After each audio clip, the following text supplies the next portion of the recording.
avoiding the things that will cost you, that you know will cost you in the long term, then you're avoiding that cost completely. Your opportunity cost is really good.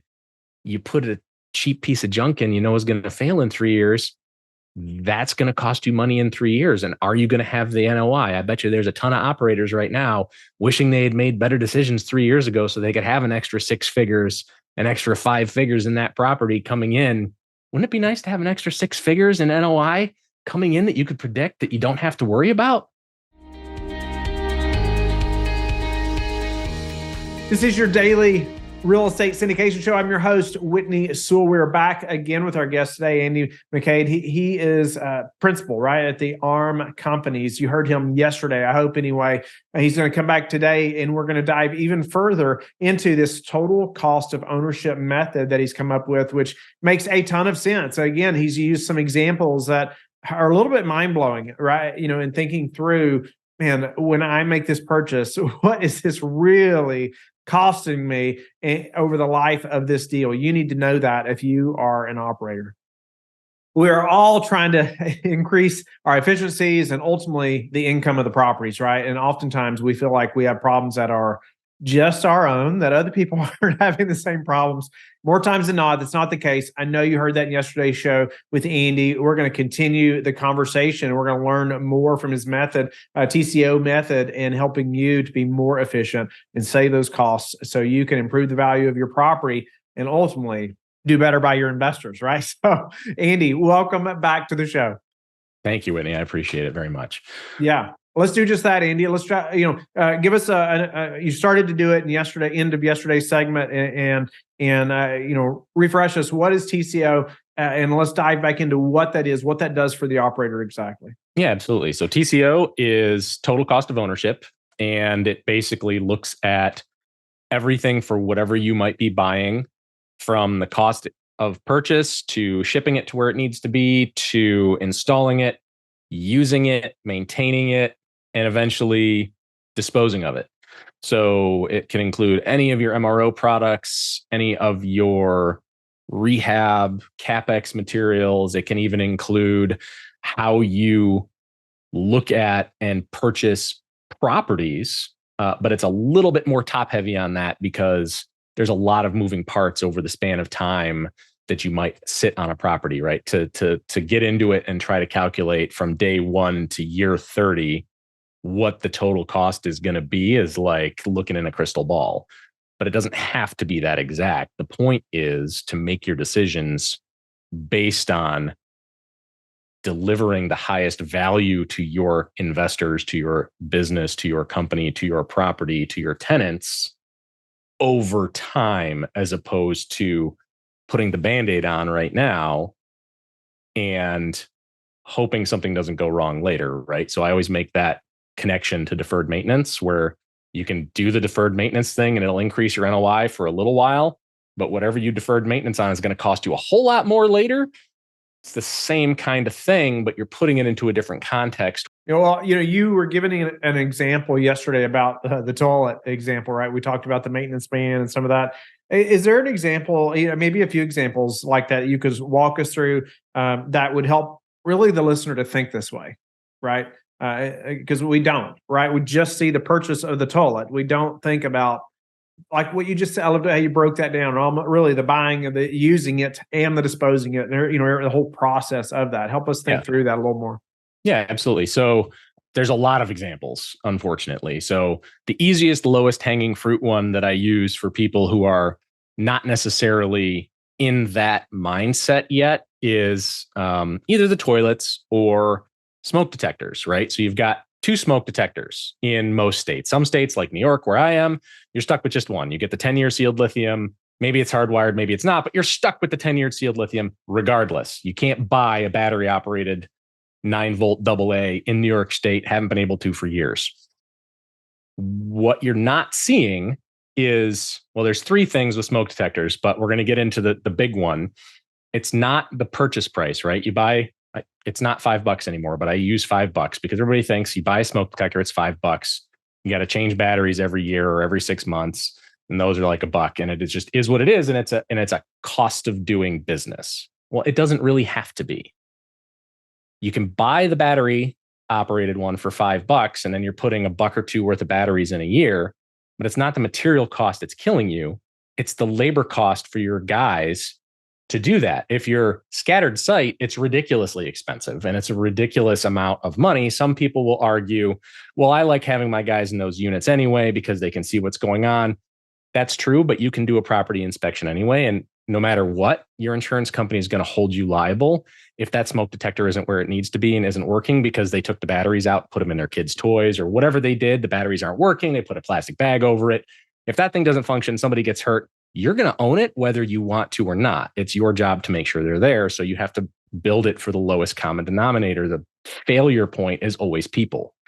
So you have these smoke detectors that cost you $5, but then every year or every 6 months, you're spending how much per hour to put a guy in there to test it, change the batteries, put it back up if it's down, find it, replace it, all these crazy things that just happen as a matter of course in doing business. Or you can buy this other one where they can't take the battery out. Maybe they take it down and put it in a drawer. Maybe they put a bag over it, whatever that happens to be. But your maintenance cost is no longer batteries every 6 months to 2 years and a guy in that unit twice a year or once a year testing it. The other thing that is a risk management play on this is you're going to avoid them removing the batteries and putting them in their kids' toys or just removing the batteries, period, because once they're on, you can't turn them off. You're also going to make sure that when that thing hits 10 years, you're throwing it in the garbage.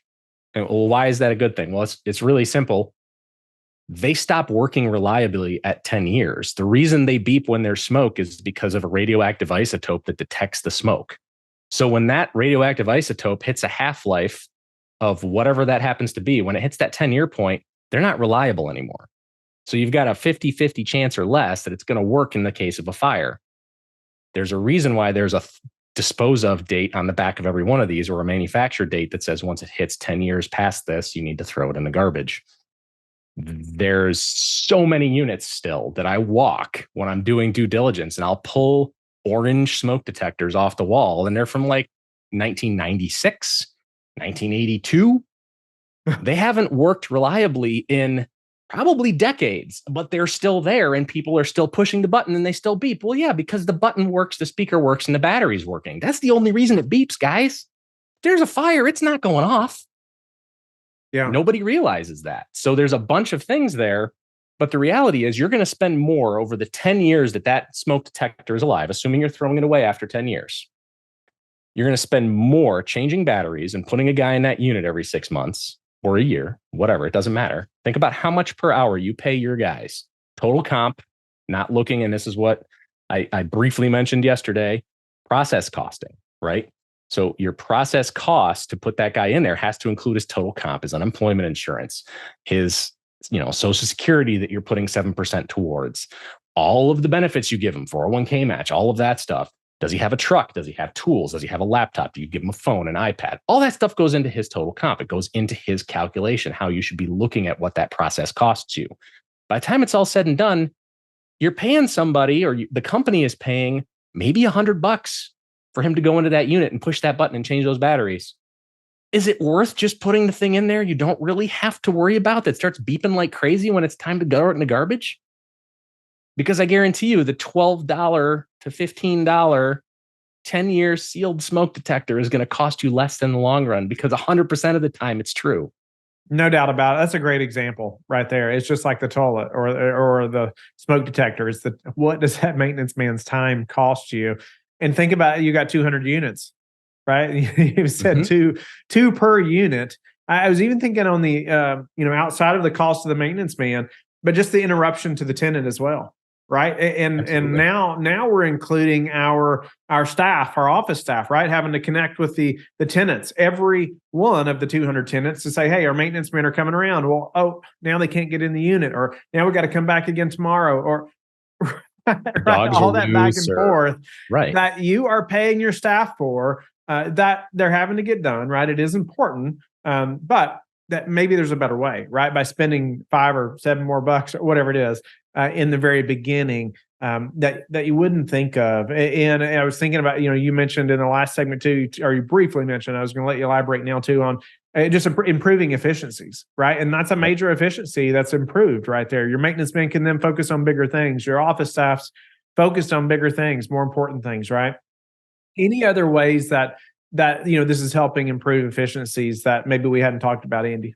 Yeah. So there's a ton of money lost every year in dumb stuff, right? Like going and changing batteries for one of them, changing flappers because it's a predictable expense. They last 3 to 5 years and then you're going to have a leak, assuming you get a call, right? Sometimes they just let the stupid toilet run indefinitely. And then you wonder why you're getting a massive water bill if you're in a town that actually bills you for the water that's being used, not just a flat fee per door, right? There's areas that do both. But windshield time. How much time are your guys spending driving places to get stuff, to fix stuff because they don't have it? They don't plan ahead. They don't know what they need. They're not tracking stuff in their systems, right? Most of the big operations are using, like an Appfolio or Yardi or OneSite or whatever, right? There's a billion of them out there. Everybody has their own thing. Some of them have inventory trackers. Some of them have the ability to take your maintenance, log what's being used, log the inventory that's being used, deliver an exact dollar amount. So you're not pushing into, budgetary limits because you're actually seeing what stuff is costing you every single time you do it. And if you're doing a process costing thing, you know what it costs when a maintenance call comes in, and your front desk has to then take that call and enter it into whatever system you're using. If you're using a system, what it takes to get that to the maintenance person's hands so that they can go process that, whether they're using, the walk up and pick up a piece of paper, which I see all the time still, or whether they're getting it pushed to their phone or their iPad by Yardi or, whatever. All of these things can be tracked. You can start to build a process and predict what you need. The worst thing that you can have, other than a maintenance shop on site that's overloaded with stuff, is a empty one. These systems give you the visibility, the ability to predict what's going to happen. You need to use it in a way that supports it so that your inventory isn't taking more of your money, but also so your guys aren't using windshield time or delaying completing that repair in a timely fashion because they have to, because of corporate policies, buy it online and wait for it to show up, whether it's coming from Amazon, whether it's coming from HD Supply or Lowe's, whatever the heck they're calling their thing now, third name in 5 years, I don't even know. But all of that stuff takes time, whether they're getting in a truck and going to get it, it gets them out of that tenant's apartment and puts them somewhere else where they're not making money. All they're doing is costing you money. They're shopping, drinking coffee, talking to whatever. You're just lighting money on fire. It's the same thing if they go to a unit, they don't have what they need on site or, in their bag, their work bag, whatever it is, they're already there and now they have to go and come back another day. None of that helps anybody, especially if it's a catastrophic thing where, God forbid, you have to shut off the water to a unit for more than a day or whatever it may be. All you're doing is lighting money on fire. Predict and have answers for it. Standardize everything. Efficiency sounds like it's really easy. The change management part of getting efficient is not easy. It is extremely difficult to get buy-in. And we incentivize our employees in this industry to do things slowly and inefficiently. We don't reward them for being a top performer in most cases, right? We're paying them hourly.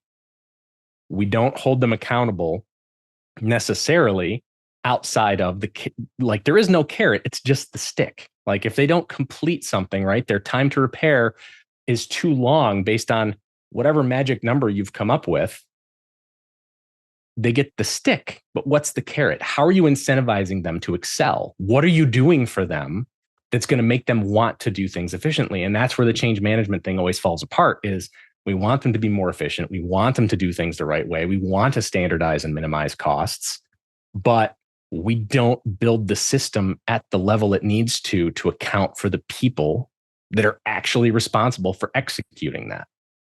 and it's chaos, quite frankly. Yeah. Yeah. It is chaos often. And I just appreciate just the push to think differently, right? About all these things. Are there, and we don't have time to talk about every one of them in detail, no doubt about it, Andy. But are there maybe a couple other items that are purchased often that are purchased incorrectly that you see? You mentioned the smoke detectors, the toilets. I mean, that's great examples, no doubt about it, because we may buy a few hundred at a time, right? I mean, it's a big deal. And so, are there a few other things, just to list off a few, that people are making, the mistake, right? Purchasing the wrong type of something that would just help them, right now. Absolutely. So another big one that I see that I try to initially get people to realize is costing them a lot more money, and it's significant, is all these LED integrated fixtures, right? You go to a Home Depot, you go to a Lowe's, nothing takes light bulbs anymore. 90% of the things that are out there are these LED integrated panels. Well, the problem is if you're going to a Home Depot, a Lowe's, even most of the mom and pops, they're coming from a Chinese factory, and production quality is whatever, right? Sometimes it's good, sometimes it's not. But there's two parts to it that you need to think about. One is these things are advertised as having a useful life, right, on the side of 10,000, 25,000, or 50,000 hours. It sounds like a long time, except you have to realize that that's the way they scale that. The industry standard is that you turn it on once and leave it on for 3 hours and then turn it off and don't touch it again for 24 hours. That's how that calculation is made. And it counts as 24 hours, not 3 hours. No, they count it as 24. They count it as 3 hours. But here's where the trick comes in. The more often you flick the light on and off, the faster it dies. How many people just turn a light on and just leave it on? Right? I'm not talking common areas. I'm just talking about how often do they just turn it on and leave it on? Or do they turn it off when they walk out of the room because they think they're saving electricity? The LED that actually lights up never dies. Very, very rarely, outside of an electrical issue where there's like a short or a fire or something, do those things die. The part that dies is the driver that steps down the 120 coming through the wall to 12 volts and feeds it to that LED filament. Almost none of the LED integrated fixtures on the market have a replaceable driver pack. You could get an LED fixture to last for 40 years if you could replace the driver packs, but you can't. So what you're doing is, on average, these things last somewhere between 3 and say 7 years on the really good side, assuming everything goes right. So do you have a capital expenditure in your budget to replace all of the light fixtures in your property every 3 to 7 years? That you're assuming that are going to last long after you've sold it. Correct. Is that something you can do? The other thing is, have you tried to find a light fixture that you purchased even 3 years ago that matches exactly what you're looking for? And then, do you buy light bulbs for your tenants and give them to them every time one goes out? Or do you make them responsible for light bulbs where they're in your units? Because when you put an LED integrated fixture in, you're taking that responsibility as an owner, as a property manager, that you're going to fix that light from here out. Maybe your guys are good at doing electrical, maybe they're not. But if you have to hire an electrician for some reason to come in and do that, it's going to cost you a lot more than that fixture. And it creates a lot more waste, because now you've got this huge piece of whatever, plastic, mercury laden, silica, all the, silver, gold, platinum, whatever they're using inside that fixture. That's all electronics. You have to recycle it. And that costs money. So now you've gone from having a light bulb that you can just unscrew and throw away, and, oh, it's your tenant's problem, to a capital expenditure where you're going to ruin your curb appeal because you can't get the same exact unit when it dies. And now you're on the hook to replace that every time something goes sideways, versus a light bulb. So where's the disconnect? And everybody at like Home Depot and Lowe's and all these other places are going, oh my God, he's ruining my business. Well, yeah, I am, because it's actually one of those places where people light money on fire, and the industry wants them to, because it costs how much more than a couple of light bulbs to buy those units. Such a good example. It's such a good example. I was thinking about, I mean, the comment of, the tenant replacing the light bulbs versus you now being responsible, and then even just to put icing on the cake, I mean, having to hire an electrician to come do it versus, you being able to screw a bulb in, or the better yet, the tenant screwing the bulb in, right? I mean, and my thought about, you talked about, it's, the more it's flickered on and off, right? The shorter the lifespan. My first thought there was, are there kids? Like, do you have kids? It's like absolutely on off, on off, on, just like all day long, right? Or maybe off, but lots of that. Anyway, that's such a good example, Andy, and thinking through the life, of that product, or of that thing that you're buying. But better yet, hey, do you have the long-term goal in mind when you're buying this product? Because it just seems like the right thing to do in the moment, right? To replace all the bulbs with LEDs. They last forever, quote, right? Supposedly, and we won't have to worry about it again. But I think it's a great example, Andy. We're going to move to a few final questions, and because I think, man, that's just a great example, and I hope the listeners are really thinking about this TCO method, right? This total cost of ownership, and are potentially, thinking about, hey, I should talk to Andy about what we are buying right now, or as we're renovating all these units. It could save you so much money, right? And long, especially over the life of the deal. Andy, what's your best advice for, say, passive investors right now? Any thoughts on that? I know you're focused on the operator, but still, I'd just love your thoughts. I do a lot with operators, obviously, and every passive investor has an operator doing something somewhere. And the one piece of advice that I can give you is vet your team. Make sure that they're transparent and that everything makes sense. The numbers have to work. The numbers have to make sense. And right now it's tough because a lot of deals just don't pencil when you look at it from a making sense standpoint. But there's still stuff out there, especially in value add, where you can get in on something and make really good returns. The trick is that you got to have the right team, the right operators, the right experience, who know what they're doing and aren't just FOMOing to get a deal done and get that acquisition money. You need them in the game for the success of the project. And that's going to be the differentiator for you, whether you're going to profit or whether you're going to have capital calls and distribution pauses, right? That's what's happening right now. And we're going to see more of it next year as 1 point, however many $trillion worth of commercial loans come due. Like, it's not going to be easy, and doing things well and doing things the right way is really going to be the key that separates the wheat from the chaff, right? The rising tide lifts all ships. Cheap money let a lot of operators do things that they really shouldn't have been doing, that weren't good long-term sustainable business practices. And now the tide is going out. We're going to see a lot of ships beached, and it's going to hurt a lot of people. That's just reality. But you can avoid all those issues. Just do a little bit of due diligence. Andy, what's some of the most important metrics that you track? It could be personally or professionally. Anything that stands out to you that's important to track? So I like, specific to what I do on the TCO method, I have people track time to repair, track process costing, which almost nobody does unless they're getting purchased, right? M&A it's part of what you do when you're buying or selling a business. Is what does everything you're doing cost? How are we going to make this better? How can we make more money off of this? Nobody really knows in real estate property management what process costing looks like. You need to look at it in the same window that a manufacturer looks at it, right? What's your total cost in for everything? The space that you're in, the electricity that's being used, what's your labor cost?